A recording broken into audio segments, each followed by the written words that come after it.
بسم اللہ الرحمن الرحیم۔ السلام علیکم۔ پروگرام علم و حکمت میں خوش آمدید۔ میں ہوں محمد حسن الیاس۔ ناظرین کرام، دین حق کی بحث کو ہم بہت تفصیل سے غامدی صاحب کی کتاب میزان کے دوسرے مقدمے کی روشنی میں سمجھ رہے تھے۔ ہم نے جانا تھا کہ دین کی حقیقت کیا ہے، عبادت کی حقیقت کیا ہے، اور یہ مراسم عبودیت ہم سے کیسے متعلق ہوتے ہیں، روئے زمین پہ انہیں کون لے کے آتا ہے، اور ختم نبوت کے بعد اب یہ ذمہ داری کس نے اور کیسے نبھانی ہے۔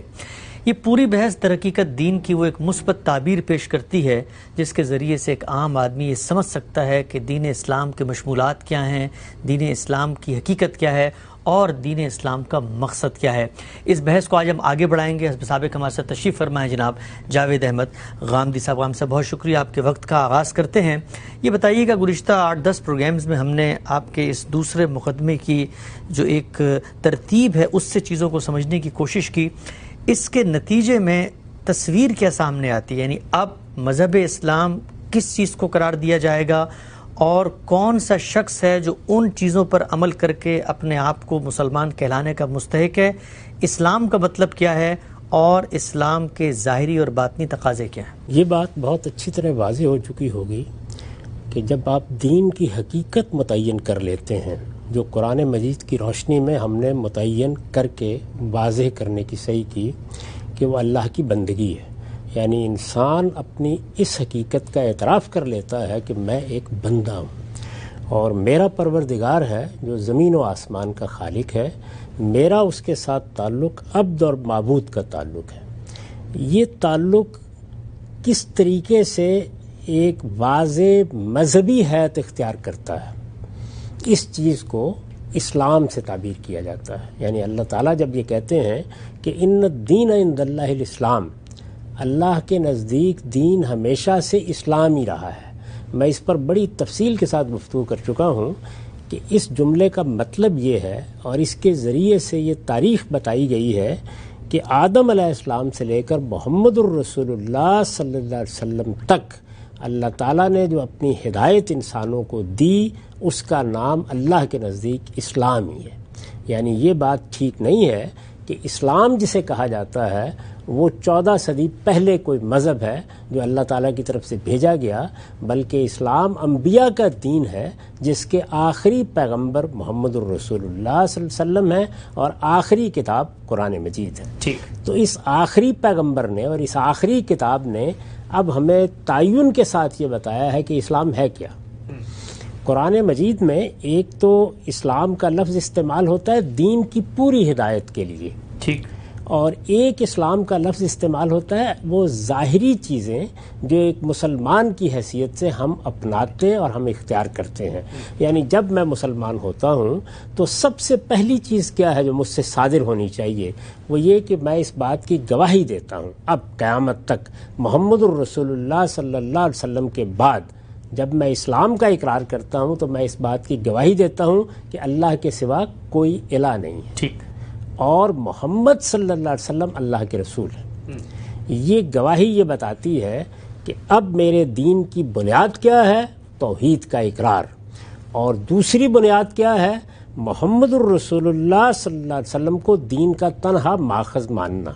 کیونکہ جب آپ کہتے ہیں محمد اللہ کے رسول ہیں تو اس کا مطلب یہ ہے کہ اللہ کے رسول کی حیثیت اب میرے لیے قیامت تک محمد صلی اللہ علیہ وسلم ہی کو حاصل ہے۔ ٹھیک، مجھے جو ہدایت بھی اللہ تعالیٰ کے حوالے سے حاصل کرنی ہے، جس کو اللہ تعالیٰ کی ہدایت قرار دینا ہے، جس کو اللہ تعالیٰ کی ہدایت کی حیثیت سے قبول کرنا ہے، اس کی سند لازمی طور پر محمد الرسول اللہ صلی اللہ علیہ وسلم تک پہنچنی چاہیے۔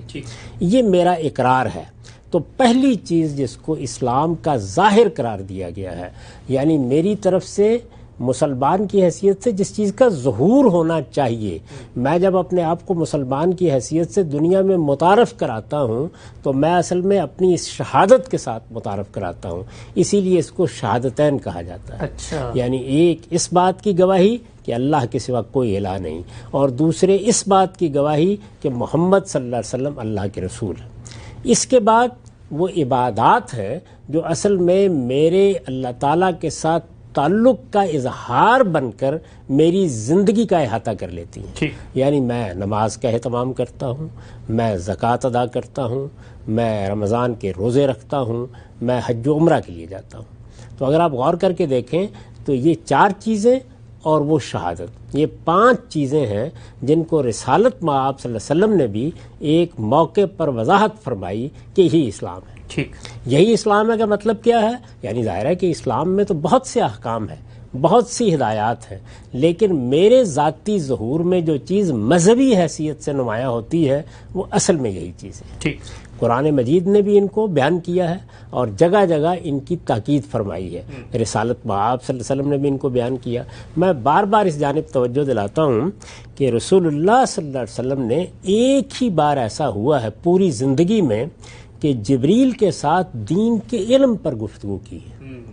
یعنی ایک چیز تو یہ ہے نا کہ قرآن مجید دین کی ہدایت کی حیثیت سے، اللہ کی کتاب کی حیثیت سے آپ نے پیش فرما دیا، دوسرے یہ کہ سنت جاری کر دی گئی، یہ تو دین کا کانٹینٹ ہے، یہ اصل دین ہے، لیکن اب دین کی تعلیم دینی ہے، لوگوں کو دین سکھانا ہے، تو اس میں ظاہر ہے کہ جو چیزیں نمایاں کی جائیں گی، جن کو لوگوں کو سمجھایا جائے گا کہ ان کے ہاں وہ چیزیں کس طرح نمایاں ہونی چاہیے، وہ رسالت مآب صلی اللہ علیہ وسلم نے جبریل کے ساتھ ایک گفتگو میں بیان فرمائی ہے۔ اچھا، وہ واقعہ بھی ہم کئی مرتبہ سنا چکے ہیں کہ جبریل امین انسانی صورت میں آئے، صحابہ کی مجلس میں آئے، انہوں نے آ کے کچھ سوالات کیے، جب سوالات کے جوابات رسالت مآب صلی اللہ علیہ وسلم نے دے دیے اور وہ تشریف لے گئے تو آپ نے فرمایا یہ جبریل امین تھے، کس لیے آئے تھے؟ یعلمکم دینکم، تو میں تمہارا دین سکھانے کے لیے آئے تھے۔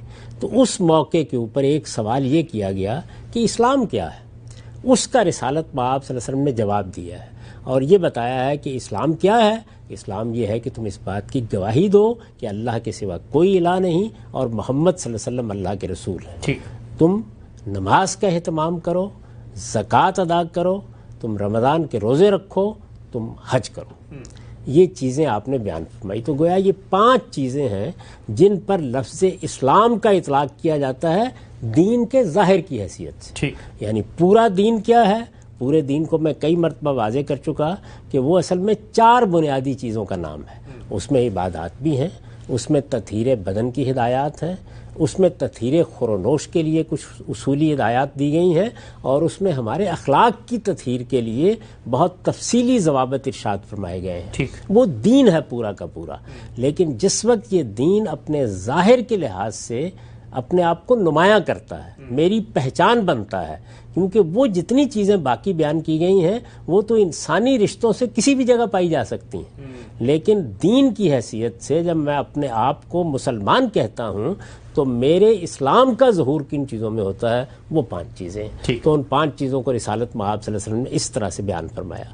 اس کے بعد جو دوسرا سوال کیا گیا وہ یہ تھا کہ ایمان کیا ہے، اور آپ یہ دیکھیے کہ ہمارے ہاں جتنی بحثیں ہوتی ہیں وہ سب ایسی ہی ہوتی ہیں، یعنی فرقے بن جاتے ہیں، گروہ بن جاتے ہیں، وہ آپس میں مجادلے کرتے ہیں، ان کے درمیان اختلافات ہو جاتے ہیں، اہل علم بھی اپنی تحقیقات پیش کرتے ہیں، تو اس میں جب تک وہ علمی تحقیقات تک بات رہتی ہے کوئی فساد پیدا نہیں ہوتا۔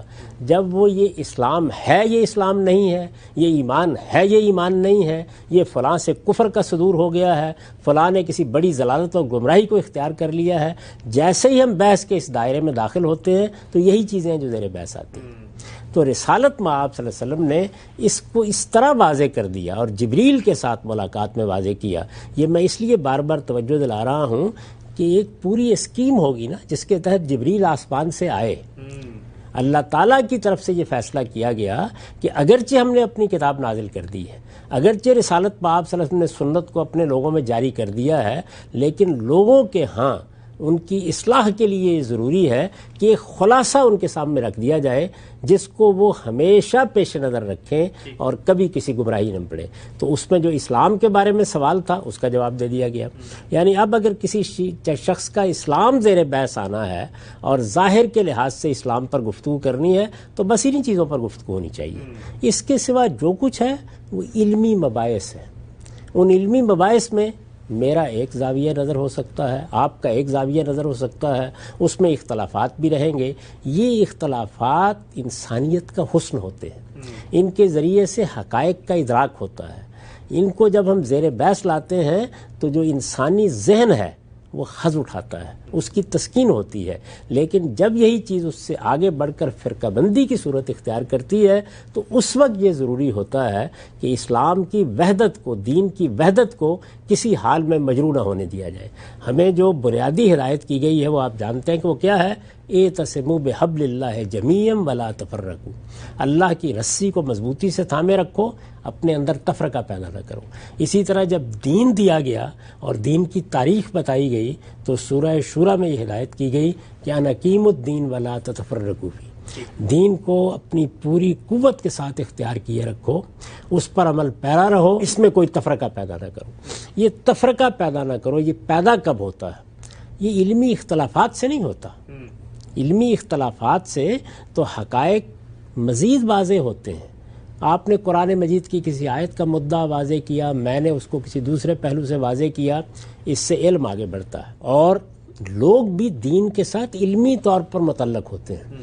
دیکھیے، ایک عام آدمی، ایک کسان ہے، ایک آدمی کاروبار کرتا ہے، اس کی مصروفیات میں دین کے لیے بس اتنا ہی وقت ہے کہ اس پر عمل پیرا ہو جائے، ٹھیک، اس کی ضروری ہدایات کو اپنی زندگی میں اختیار کر لے.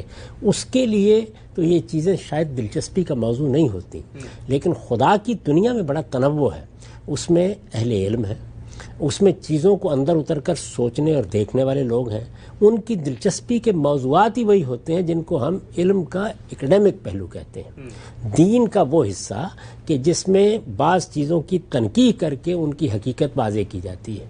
یہ رہیں گے، ہمیشہ رہیں گے، لیکن بحیثیت مجموعی ہم دین کے اندر کھڑے ہیں، ہم اپنے دین کے ماننے والے ہیں، ہماری ایک وحدت ہے. اور ہم اگر یہ کہتے ہیں کہ اتنی بڑی تعداد میں دنیا میں مسلمان ہیں تو وہ کیا چیزیں ہیں کہ جو ان کو ایک وحدت بناتی ہیں، ان کو ایک امت بناتی ہیں؟ ان کا جواب رسالت مآب صلی اللہ علیہ وسلم نے اس اہتمام کے ساتھ دیا تاکہ یہ بحثیں کبھی نہ اٹھیں.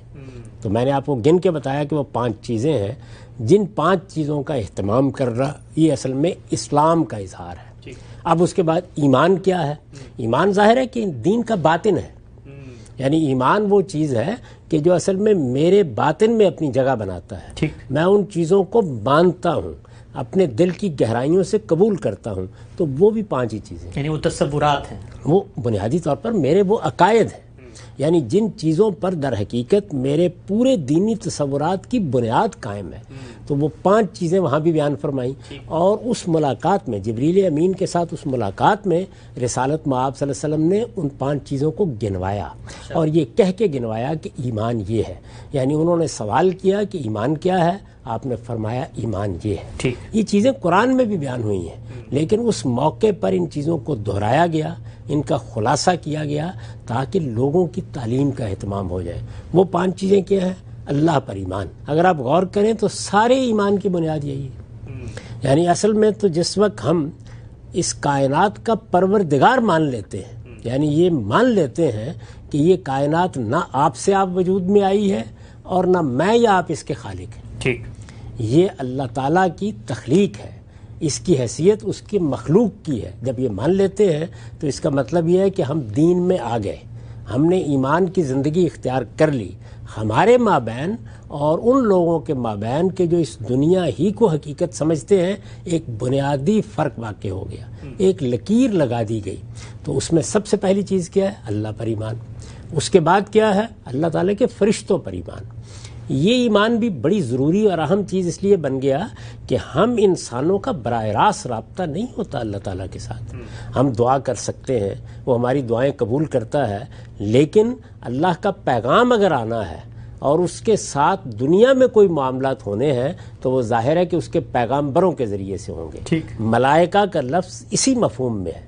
یعنی جس طرح ہم رسول بولتے ہیں کہ ہمارے درمیان کچھ لوگوں کا اللہ تعالیٰ انتخاب کر لیتے ہیں، براہ راست ہدایت نہیں پہنچاتے. رسول کی حیثیت سے، نبی کی حیثیت سے بعض لوگوں کا انتخاب کرتے ہیں اور وہ ہم تک اللہ کی ہدایت پہنچاتے ہیں. تو اللہ کی ہدایت خود ان رسولوں تک کن کے ذریعے سے پہنچتی ہے؟ وہ بھی رسول ہیں. خود جبریل امین کو بھی اللہ تعالیٰ نے رسول کے لفظ سے تعبیر فرمایا ہے. اور ملک کا لفظ کا مطلب بھی یہی ہے کہ وہ لوگ کہ جو اللہ کا پیغام لے کے آتے ہیں. تو یہ ملائکہ ہیں. تو دوسری چیز جو ہمارے ایمانیات میں بتائی گئی ہے وہ ہے فرشتوں پر ایمان.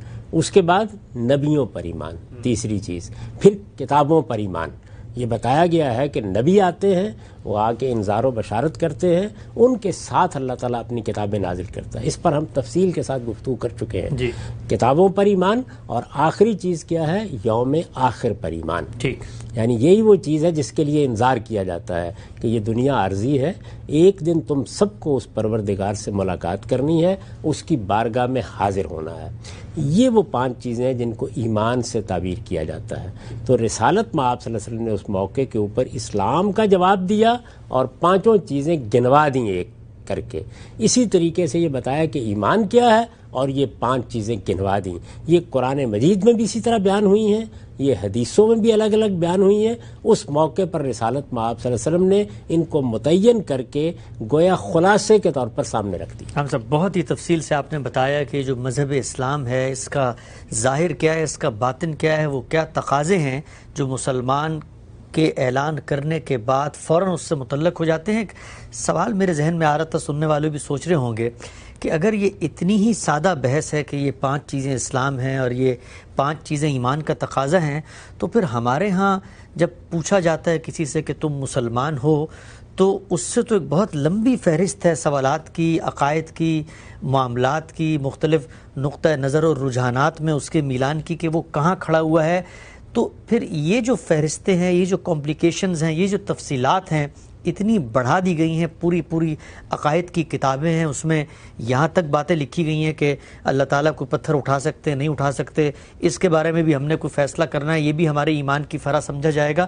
تو پھر یہ ساری بحثیں اور یہ جو بات آپ نے فرمائی، یہ تو بالکل 2 مختلف دنیایں لگتی ہیں. اسی لیے میں نے بار بار اس کا حوالہ دیا کہ قرآن مجید جس وقت ہمیں یہ کہتا ہے کہ یہ اللہ کا دین ہے جو تمہیں دیا گیا ہے، تو اس کے ساتھ ایک منفی ہدایت ضرور بیان کرتا ہے. اور وہ دیکھیے دونوں جگہ بیان کی ہے. یعنی جب یہ کہا کہ یہ میری رسی ہے، یعنی قرآن مجید جو میں نے آسمان سے تم تک تان دی ہے، اس کو حبل اللہ کہا، اللہ کی رسی. تو ہدایت کیا کی؟ مثبت طور پر یا ایجابی طور پر، اعتصموا بحبل اللہ جمیعا، اللہ کی اس رسی کو مضبوطی کے ساتھ سب مل کے تھام لو. اسی چیز کو ایک دوسری جگہ اس طرح بیان کیا، ادخلوا فی السلم کافہ، یعنی تم سب ایک ہی طریقے سے دین میں داخل ہو جاؤ. اس میں کیا نہیں ہونا چاہیے؟ ایک ہی طریقے سے، یعنی تفرقہ نہیں ہونا چاہیے. یہاں کیا کہا؟ تفرقہ نہ برپا کرو. اسی طرح جب یہ کہا کہ نقیم الدین، تو وہاں بھی منفی ہدایت کی، تفرقہ برپا نہ کرو. لیکن انسان یہ تفرقہ برپا کر بیٹھتا ہے. اچھا. اسی وجہ سے رسالت مآب صلی اللہ علیہ وسلم نے بار بار ہمیں تنبیہ کی کہ اپنے اندر فرقہ بندی نہ پیدا ہونے دینا. یہ فرقہ بندی پیدا کیسے ہوتی ہے اور انسان اس سے بچتا کیسے ہے؟ یعنی ظاہر ہے جب اللہ تعالیٰ اتنی تاکید کے ساتھ تنبیہ کے انداز میں یہ کہہ رہے ہیں کہ تفرقہ نہ پیدا ہونے دینا، وہ اسی طرح پیدا ہوتی ہے کہ وہ چیزیں جن کا تعلق علمی مباحث سے ہے ہم انہیں ایمان اور عقیدہ بنا دیتے ہیں. اچھا، بہت اہم. پیدا ہی یہاں سے ہوتی ہے. یعنی یہ ممکن نہیں ہے کہ تعبیر کے اختلافات نہ ہوں. اللہ کی کتاب قرآن مجید ہے، آپ اس کو پڑھیں گے، کہیں قلت علم کی بنیاد پر، کہیں قلت تدبر کی بنیاد پر، کہیں انسان کے پس منظر کی وجہ سے کوئی نہ کوئی اختلاف ہو جائے گا، لیکن وہ اختلافات علمی اختلافات ہوں گے. سیدنا سلیمان نے تخت کیسے منگوایا تھا، ملکہ بلقیس کون تھی، کہاں سے آئی تھیں، یہ سب علم کی دنیا کی باتیں ہیں اور ان میں اختلافات رہیں گے. یہ میں نے ایک مثال دی اس نوعیت کی چیزیں. وہ محکم چیز کہ جس کو اللہ تعالیٰ نے ہماری شناخت بنا دیا ہے وہ واضح ہونی چاہیے نا. اس کے بارے میں تو کوئی وہم نہیں ہونا چاہیے.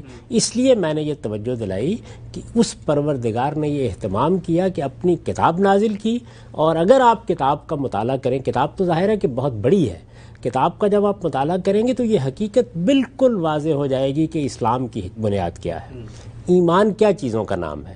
وہ ان کو بیان بھی کرے گی، ان کو دہرائے گی بھی، ان کے دلائل بھی دے گی.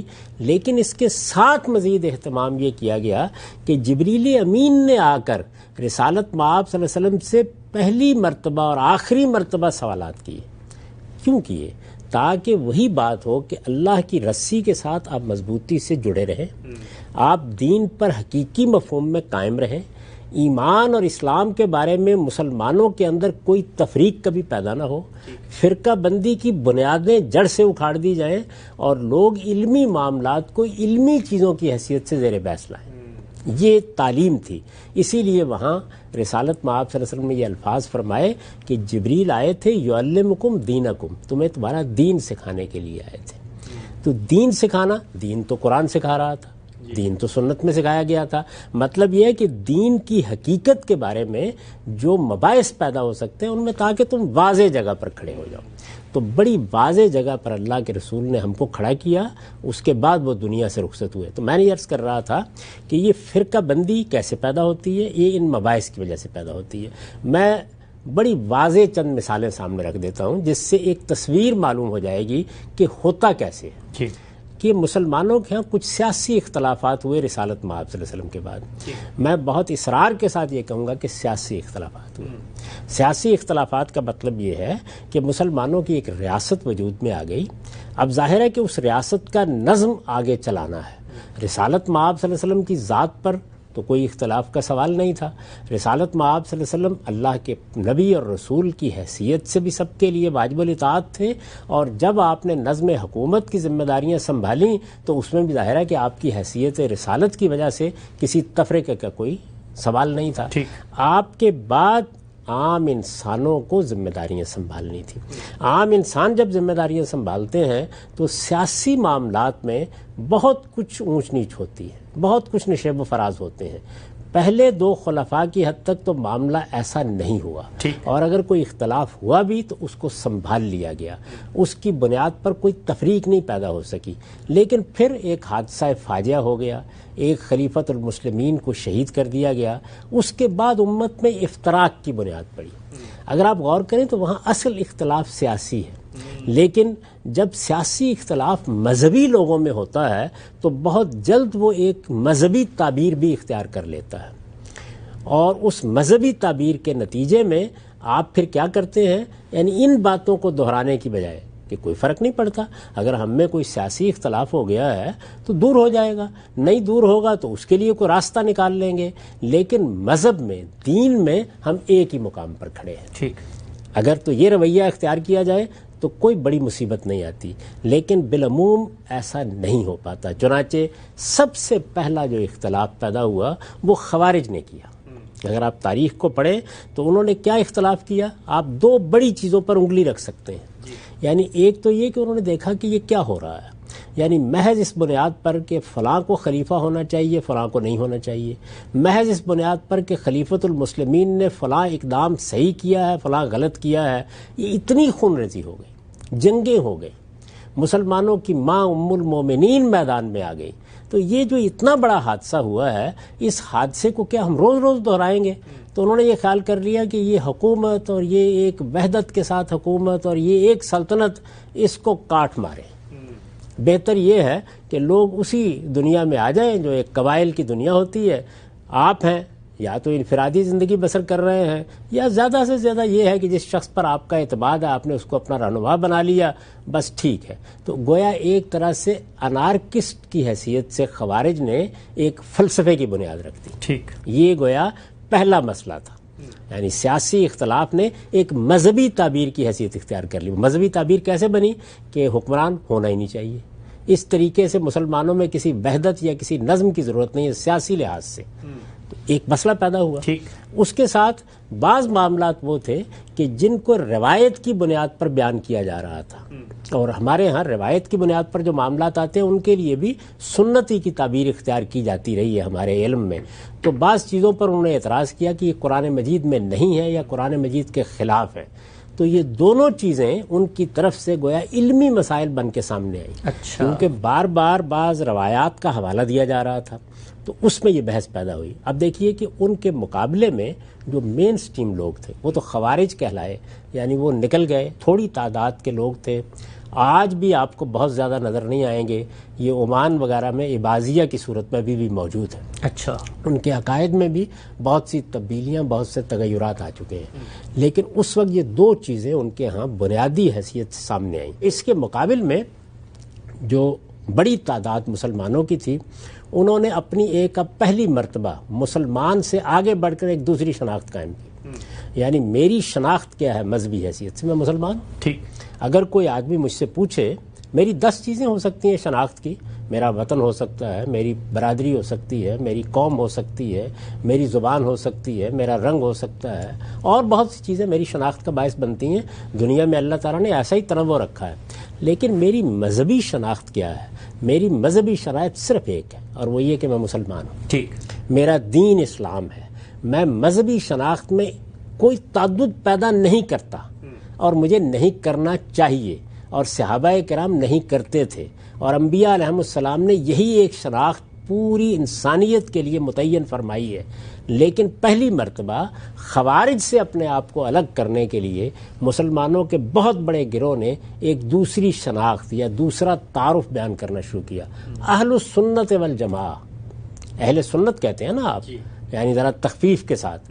اصل کیا تھا؟ اہل السنت والجماعہ. آپ دیکھیے یہ خوارج کے مقابلے میں اپنی ایک نئی شناخت قائم کرنا تھا. اچھا. وہ سنت کے بارے میں کچھ مسائل پیدا کر رہے تھے، اہل السنہ ہو گئے آپ. وہ مسلمانوں کے نظم اجتماعی یا ان کی ایک سلطنت یا ان کی ایک وحدت، سیاسی وحدت کے قائل نہیں رہے تھے، انارکی کو اصول کے طور پر بیان کر رہے تھے.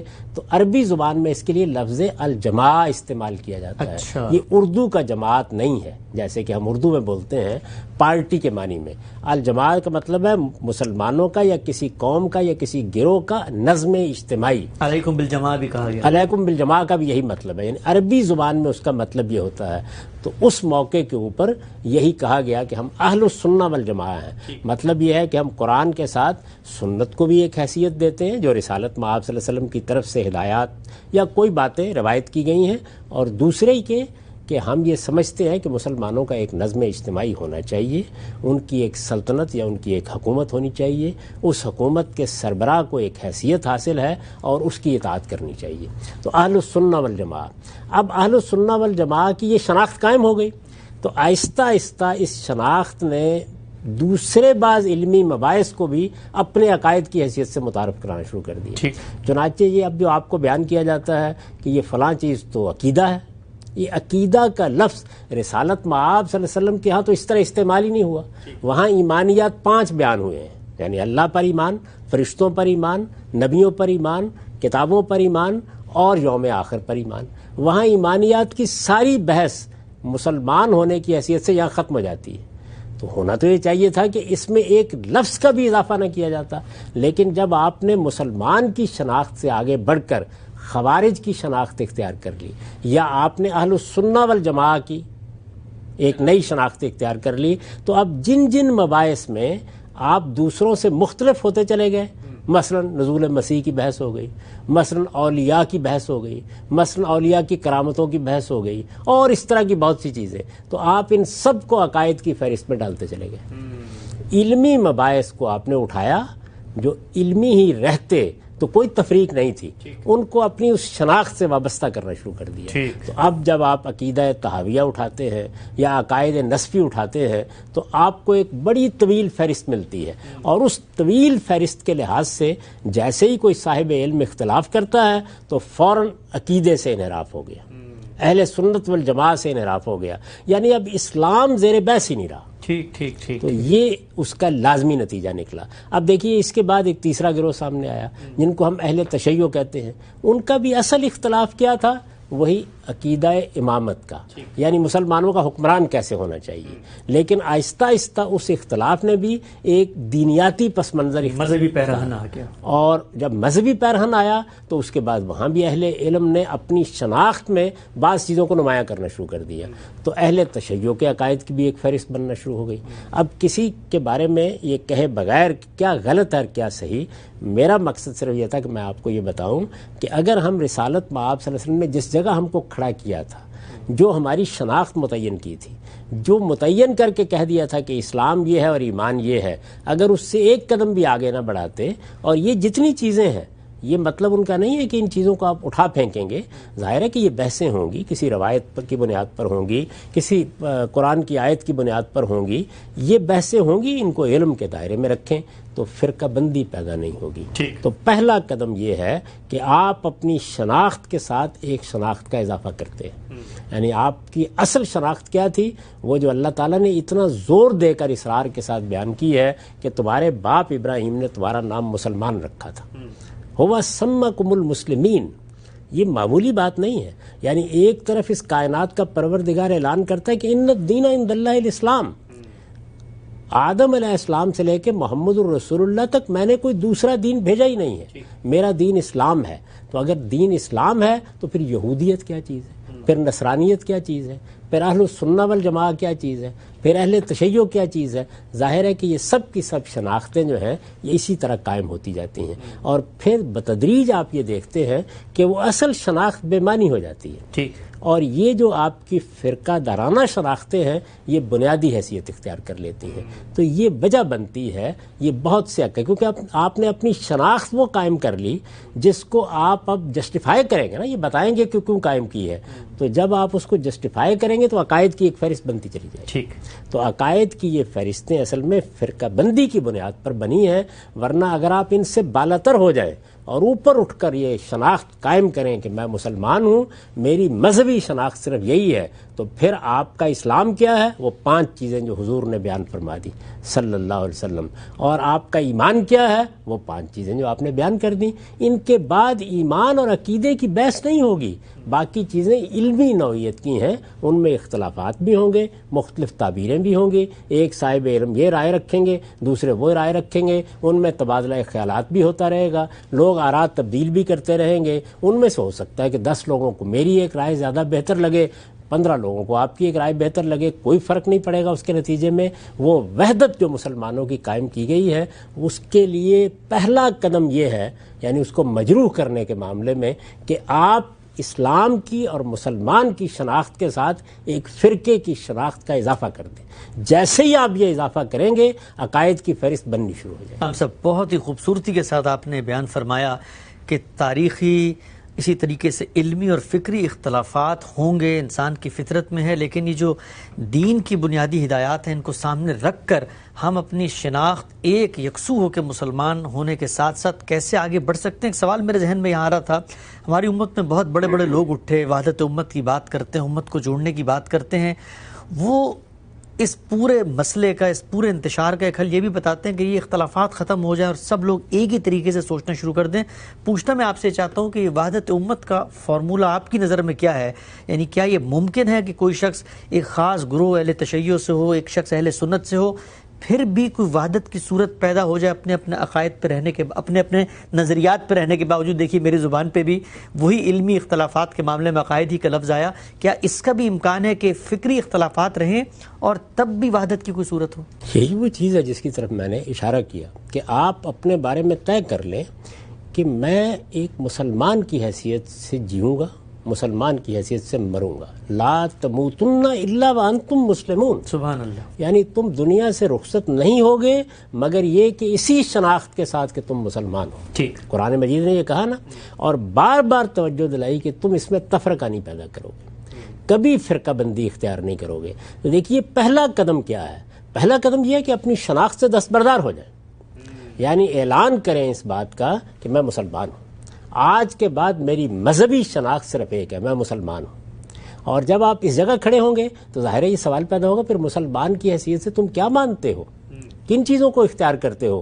وہ جواب دیں جو رسالت مآب صلی اللہ علیہ وسلم نے جبریل امین کے سوالوں کے جواب میں فرمایا. تو بتا دیں کہ میرا اسلام یہ 5 چیزیں ہیں، میرا ایمان یہ 5 چیزیں ہیں. تو ایمانیات بھی متعین ہو گئے، آپ کا ظاہر بھی متعین ہو گیا. اگر آپ اس جگہ کھڑے رہیں اور اس کے بعد جو بھی آپ کے اختلافات ہیں وہ تعبیر کے اختلافات ہوں گے، وہ سیاسی اختلافات ہوں گے، وہ تاریخ کو سمجھنے کے اختلافات ہوں گے، ان کو علم کی زبان میں بیان کریں، عقیدے کی زبان میں نہیں. علم کی زبان کیا ہوتی ہے؟ وہ شائستہ اور مہذب لوگوں کی زبان ہوتی ہے جو اصل میں یہ بتاتے ہیں کہ یہ میں نے تاریخی مواد کا مطالعہ کیا ہے، میں اس نتیجے پر پہنچا ہوں کہ معاملہ شاید اس طرح ہوا ہے. ٹھیک. وہاں آپ بڑے متواضع کھڑے ہوتے ہیں، یعنی وہاں یہ نہیں ہوتا کہ دوسروں کی تقلید کرنی ہے، اپنے فرقے کا دفاع کرنا ہے، آپ کے اندر کوئی بیجا مدافعت کا جذبہ نہیں ہوتا. آپ اصل میں ایک سچے طالب علم کی حیثیت سے ایک بات کو قبول کرتے ہیں، اس کی غلطی واضح ہوتی ہے، کسی دوسری بات کو اختیار کر لیتے ہیں. تو اگر آپ سب سے پہلا فیصلہ یہ کر لیتے ہیں کہ میری شناخت یہ ہے، جو اللہ کے پیغمبر نے متعین کر دی ہے. مجھ سے جب بھی میرے ایمان و عقیدہ کے بارے میں سوال کیا جائے گا میں یہی جواب دوں گا جو جبریل امین کو رسالت میں آپ صلی اللہ علیہ وسلم نے دیا اور جس کے بارے میں تنبیہ فرمائی کہ جبریل تھے تمہیں تمہارا دین سکھانے کے لیے آئے تھے. تو آپ دیکھیں گے کہ پہلے ہی مرحلے میں فرقہ بندی کی جڑ کٹ گئی. اچھا، اب اگر فرقہ بندی کی جڑ کٹ گئی تو اس کے بعد ظاہر ہے کہ وحدت کی مذہبی بنیاد وہ تو ہر حال میں حاصل ہو گئی. یعنی اب یہ سوال ہی ختم ہو گیا کہ وہ جو خصوصی عقائد، خصوصی تعبیرات اور خصوصی تحقیقات ہیں ان کی بنیاد پر کسی شخص کی تکفیر کی جائے یا کسی شخص کو برا بلا کہا جائے یا کسی کو گمراہ قرار دیا جائے. ان میں اب بحث ہی خالص علم کی زبان میں ہوگی. یعنی آپ کہیں گے کہ میرے نزدیک یہ بات صحیح ہے اور میں اس کے یہ دلائل رکھتا ہوں، دوسرا کہے گا میرے نزدیک یہ بات صحیح نہیں ہے اور میں اس کے یہ دلائل رکھتا ہوں. تو یہ علم کی دنیا کی بحث ہے جس سے لوگ حظ اٹھائیں گے، سیکھیں گے، ان کے اندر وسعت نظر پیدا ہوگی. لیکن جس وقت شناخت کا مسئلہ زیر بحث آئے گا تو ایک ہی جواب ہوگا میں مسلمان ہوں. میرا دین کیا ہے؟ وہ اسلام ہے. اسلام کیا ہے؟ وہ یہ 5 چیزیں ہیں. ایمان کیا ہے؟ وہ یہ 5 چیزیں ہیں. تو ہر مسلمان کے گویا فنگر ٹپس پر یہ جواب ہوگا، کوئی دوسری بات نہیں. تو مذہبی وحدت حاصل ہو گئی. اب اس کے بعد رہ گئی سیاسی وحدت. وہ ظاہر سیاسی عوامل سے حاصل ہوتی ہے. اس کے لیے پھر آپ مذہبی بحثوں سے اوپر اٹھ کر جدوجہد کر سکتے ہیں. یعنی مذہبی بحثیں جب آپ کی شناخت کو مجروح کرتی ہیں یا اس میں تفریق پیدا کرتی ہیں تو سیاسی وحدت کے لیے قدم بڑھانا بھی مشکل ہو جاتا ہے. لیکن جب یہ ختم ہو جاتی ہیں تو ہم اصل میں اس دنیا پر زمینی حقائق میں آ جاتے ہیں. وہاں زمینی حقائق سازگار ہوتے ہیں تو سیاسی وحدت پیدا کرنے میں بھی کوئی مشکل پیش نہیں آتی. تو یہ لائے عمل ہے اس کا، اور اسی لیے اللہ کے پیغمبر نے ہمیں اس کی تعلیم دی. اور اسی لیے جب دین پر عمل کرنے کی تلقین کی گئی تو ایک منفی جملہ ساتھ آ گیا، وَلَا تَتَفَرَّقُوا فِيهِ، اس میں تفرقہ نہ پیدا کرو. تفرقہ پیدا ہی اس وقت ہوتا ہے جب آپ دین کے معاملے میں، دین کے ماخذ کے معاملے میں، یہ باتیں جو بیان کی گئی ان کے معاملے میں اللہ کے رسول کی اس واضح متعین ہدایت سے آگے بڑھ کر اپنی کوئی نئی شناخت قائم کرتے ہیں. وہ نئی شناخت قائم کرنے کا عمل ہے جو اصل میں آپ کو بانٹتا چلا جاتا ہے. اور اس کے بعد ہوتا کیا ہے؟ نفرت میں پیدا ہوتی ہے، بغض پیدا ہوتا ہے، دعوت کا جذبہ ختم ہو جاتا ہے. اپنے مسلمان بھائیوں کے ساتھ محبت اور التفات کے ساتھ بیٹھ کر گفتگو کرنے کے مواقع ختم ہو جاتے ہیں. ہر آدمی منہ میں کف بھر رہا ہوتا ہے، ہر آدمی آستینیں چڑھا رہا ہوتا ہے، مناظروں کے چیلنج دیے جا رہے ہوتے ہیں، ایک دوسرے پر تان و تشنیع کی جا رہی ہوتی ہے. یہ سب اسی وقت وجود میں آتا ہے جب اپنی شناختوں پر اصرار کرتے ہیں. ہم سب مسلمان ہیں، اللہ کے دین اسلام کو مانتے ہیں، اللہ کے پیغمبر نے اس کے لیے جو چیزیں طے کر دی ہیں وہ یہ متعین چیزیں ہیں. 5 چیزیں وہ ہیں جو میرے ظاہر کو تعبیر کرتی ہیں، میں مسلمان کہلاتا ہوں.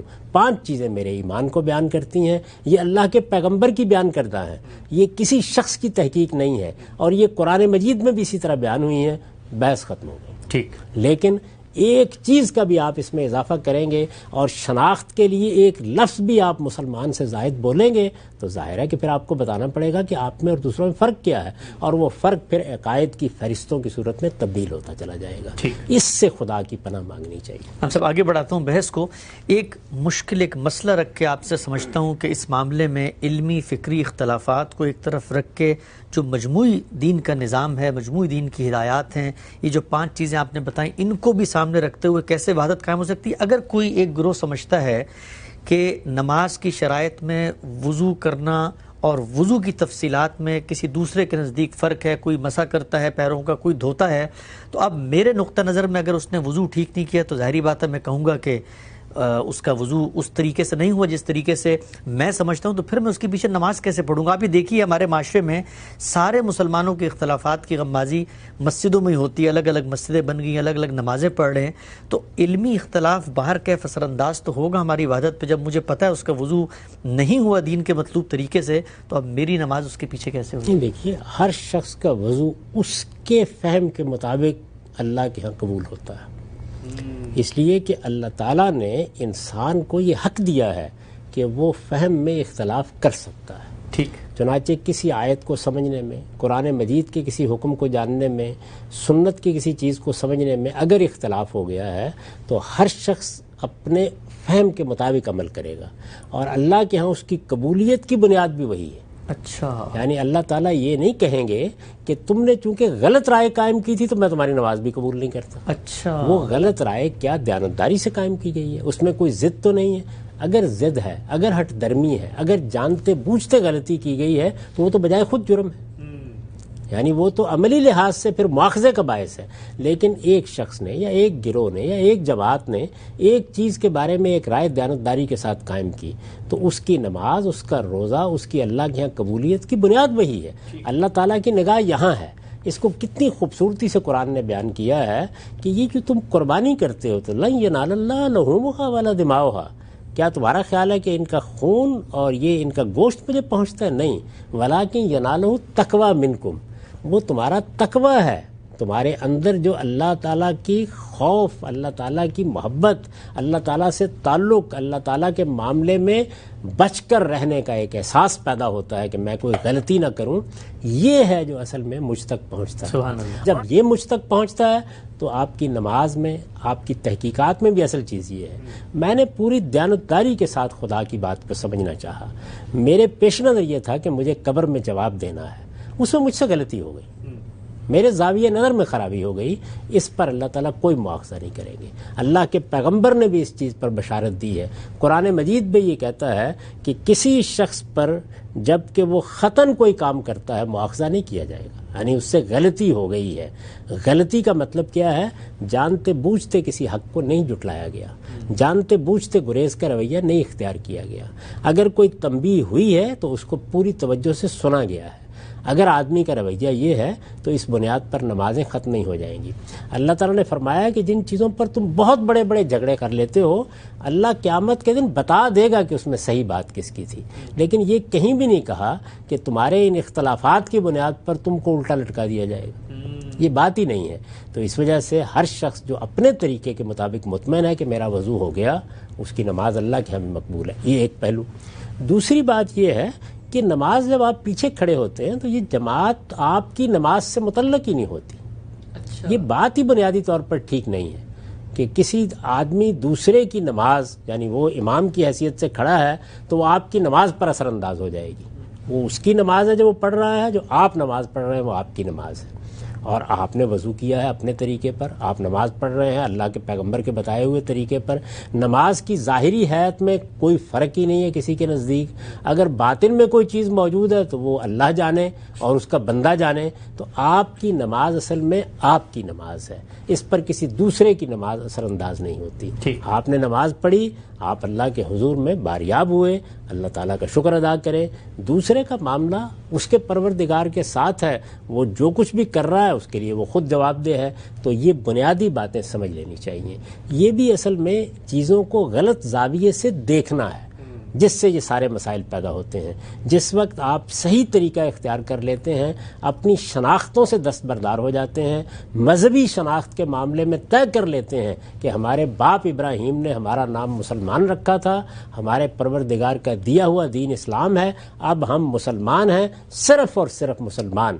جس وقت کوئی شخص مسلمان کے ساتھ مذہبی شناخت کا اضافہ کرتا ہے، اصل میں وہ بنیاد ڈال دیتا ہے تفریقی. خان صاحب، آخری سوال آج کی نشست کا. آپ نے قرآن مجید کی ایک آیت یا نقل کی ہے، اس کا ترجمہ ہے کہ اللہ کے نزدیک دین صرف اسلام ہے اور جس نے اسلام کے سوا کوئی دوسرا دین چاہا تو اس سے ہرگز قبول نہ کیا جائے گا اور آخرت میں وہ نامرادوں میں سے ہوگا. سوال میرا آپ سے یہ ہے کہ یہاں پر تو اللہ تعالیٰ کہہ رہے ہیں کہ اسلام کرائیٹیریا ہے، اسلام کی بنیاد پہ میں سوال کروں گا، اسلام کی بنیاد پہ کامیابی کا انحصار ہے.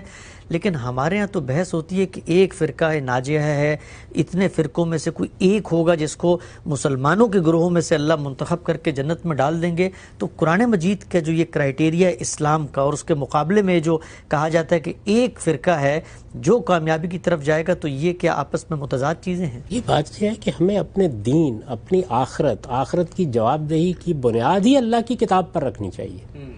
تو اس وجہ سے یہ بالکل درست ہے. اگر آپ عقلی لحاظ سے دیکھیں کہ ایسا تو نہیں ہو سکتا کہ سب گمراہ لوگ اللہ کے ہاں بخش دیے جائیں گے. بنیاد ہوگی نا کوئی.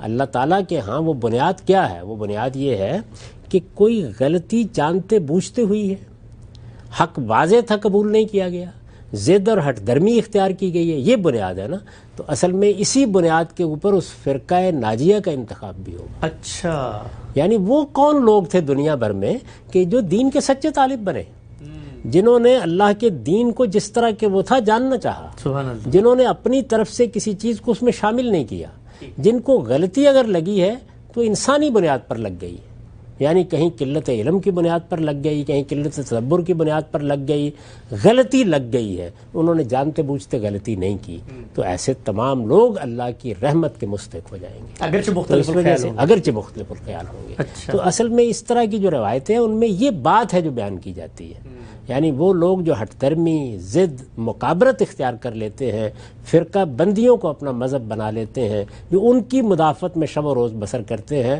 وہ اللہ کے ہاں مقبول نہیں ہے۔ اللہ کے ہاں مقبول وہ لوگ ہیں کہ جو اللہ کی خوشنودی کو اپنی اصل منزل قرار دے دیتے ہیں اور اسی کی بنیاد کے اوپر حقیقت کو جاننے کی صحیح کرتے ہیں، اور پھر جو بات ان کی سمجھ میں آتی ہے اس کو خوش دلی کے ساتھ قبول کر لیتے ہیں، دوسروں کے لیے تفریق اور تفسیق کے دائی بن کر کھڑے نہیں ہوتے، اور اپنے آپ کو اس مقام پر رکھتے ہیں کہ ہم اللہ کے متواضع بندے ہیں، اللہ کے ساتھ ہمارا تعلق عبد کا ہے، ہم اس کے غلام ہیں، وہ ہمارا آقا ہے، وہ کائنات کا بادشاہ ہے، ہمیں حقیقت کو جاننا ہے، اگر اس میں کہیں غلطی لگ گئی ہے تو ہم اللہ سے مغفرت چاہتے ہیں۔ تو جس وقت آدمی یہاں کھڑا ہوتا ہے تو اگرچہ اس کو غلطی لگ گئی ہوتی ہے بعض معاملات میں، لیکن وہ اللہ کے ہاں مواخذے میں نہیں آتی، ضد مواخذے میں آتی ہے، ہٹ درمی مواخذے میں آتی ہے، حق کے مقابلے میں مقابرت مواخذے میں آتی ہے، حق کو سامنے دیکھ کر آپ اکڑ بیٹھیں کہ مجھے اس کو قبول نہیں کرنا، یہ آخری درجے کی شقاوت ہے۔